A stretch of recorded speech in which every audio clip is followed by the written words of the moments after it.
Hey, Carmelo, just kind of looking at the whole season, even though I know there's the game tonight, how do you square just what the expectations were and what the result is, and how do you put that all into proper context?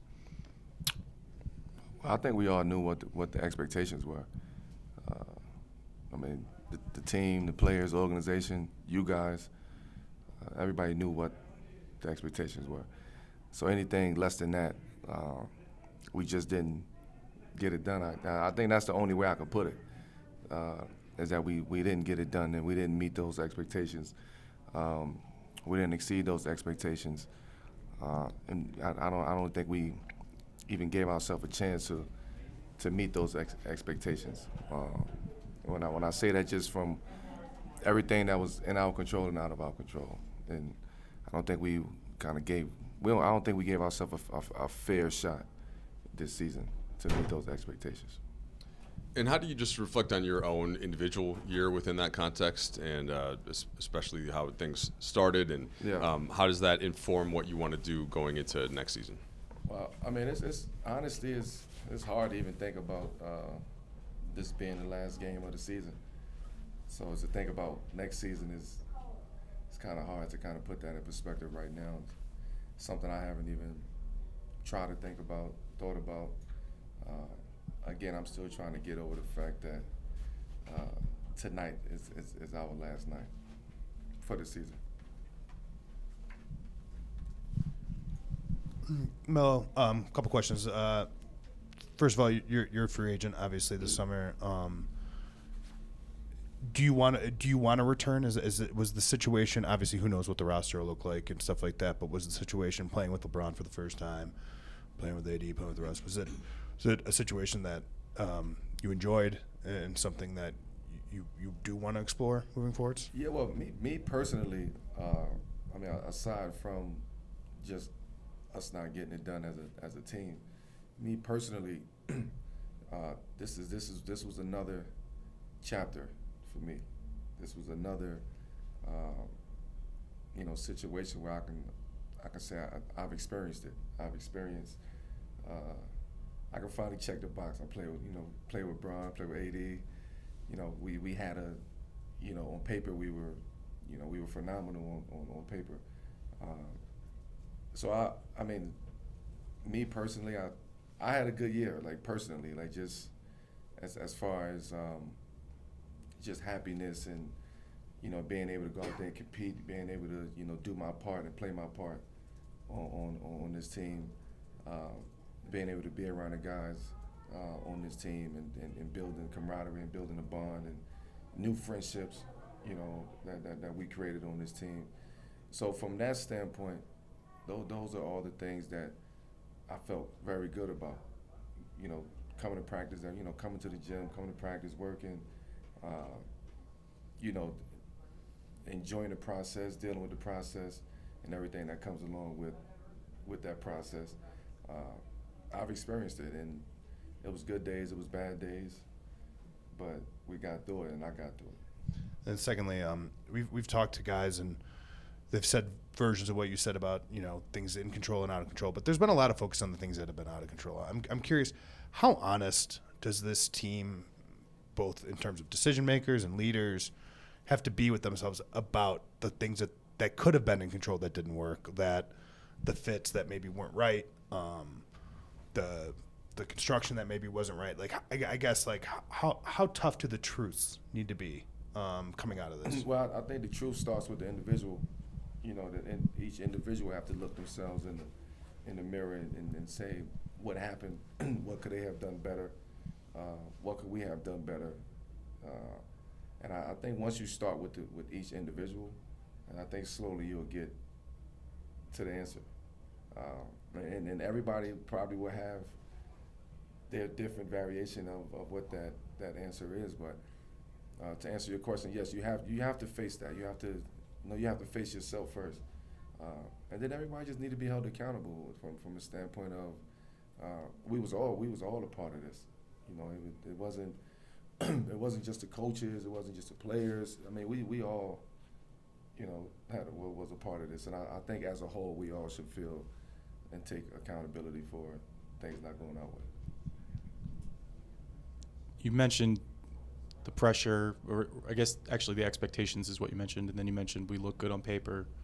Did the expectations, you guys talked openly about trying to win a title here.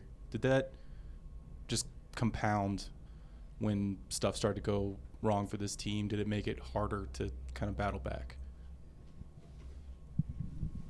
It didn't make it harder to battle back.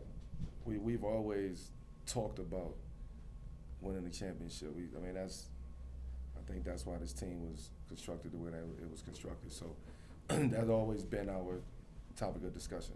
It was nothing less than that. Maybe within the last week, as far as us being eliminated, maybe those conversations or thoughts probably changed for individuals, for people. I don't know. But I know why we still had a chance and why we were still in it and still fighting, no matter how many games we dropped in a row, or trying to find a rhythm, or trying to find some continuity and being consistent. That never changed for us. It was still that same approach. A couple for you. So you said that everyone is accountable for what happened. It's on all of you. A lot of the blame outwardly has been on Frank Vogel for several months now, and in 19 years in the NBA, from Jeff Bedzillic onward. Like, what have you seen from Frank as a coach this year, and how he handled the situation? Well, I thought he did what he had to do. I mean, he was trying to figure it out just like everybody else was figuring out with what he had on a nightly basis. I mean, you didn't know I'm sure he didn't know what he was going to have on a nightly basis. And some of those things were things that we couldn't control. Not knowing the lineups, trying to figure out different lineups, trying to figure out rotations, trying to figure out who goes with what, having different guys in and out of lineups. Those are things that Frank had to deal with all season long. I don't know what Frank is thinking. I don't know what he was thinking. I don't know how he's thinking right now. But if I just had to give my perspective with 2 cents on it, I would just say it never came together for him. It never clicked. Even at times where we started to feel good about ourselves and about our play and how we was playing, something happened, and it took us backwards again. I had to hit the reset button a couple of times. So, I mean, it was a tough situation for him. It was a very tough situation for him. And Dan, when he was asking you about the future, you were, and I understand that this is maybe just the moment, but you were talking about this as if it was the past, like you checked the box. There you go. That's what I'm asking. There you go. Teamwork. I didn't check. I'm meaning I checked the box, meaning like everybody wanted to see me play with, LeBron, and finally it happens, and then we have that. So, it's a little bittersweet from that standpoint as well. So I can say that. I mean, that box is checked, right? So no, regardless of what happens moving forward, right now at this moment, that box is checked.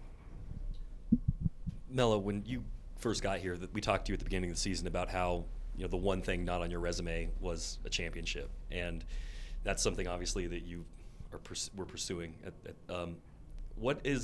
How do you feel about at the end of year 19 not being able to achieve that when you came into a situation that seemed like you might have a good chance at it?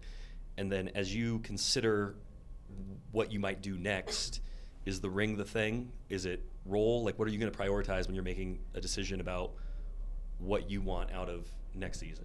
Yeah, I mean, I don't know about. I haven't even thought about next season at this point, and I'm speaking very truthfully, honestly. I haven't even started thinking about my decision about next season or what's going to happen or where I'm at. I have time. I have a whole off season to think about those things. Well, I'm trying to figure out the first part of your question. What was the first? Just thinking that maybe this could be the opportunity for you to finally cash in on.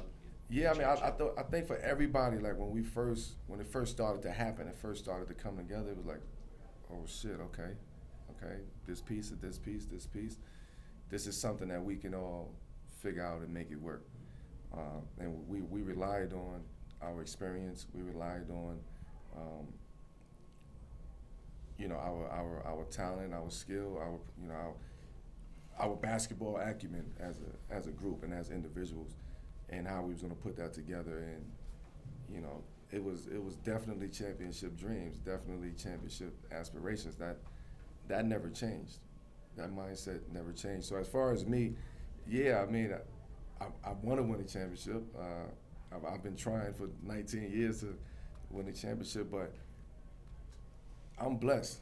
You understand? I'm blessed. I'm still able to do this 19 years in, and then still able to enjoy it and still get motivated by it and love to go to work and love being around the guys. So a lot of times I'll take that, you know, over a championship if I could, because that's my happiness.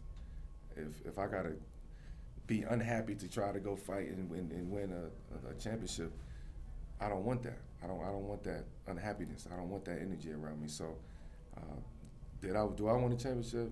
Hell yeah, I don't think that's a question. I don't even have to answer that.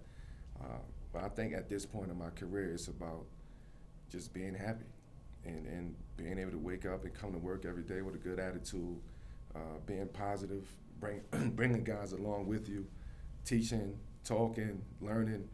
Those are things that I actually look forward to now at this point in my career. Last question, Johan. Melo, we only saw 21 games from LeBron, AD, and Russ this season, and the record was 11-10 in those games. Did you see enough, or did you see flashes during that span to kind of show you that trio could work together? If Russ is back next season, he has a player option.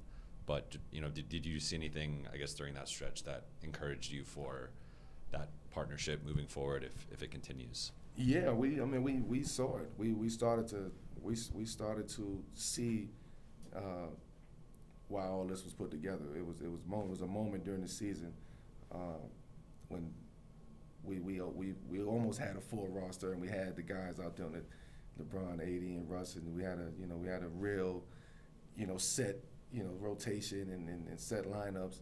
And you saw I think we won 4 in a row or something like that at that point in time, and it was starting to click for us, and I think somebody got hurt, right? So it put us backwards again. So you saw flashes, you see it on film when you watch it, you see it on the court, but there's also a feeling too.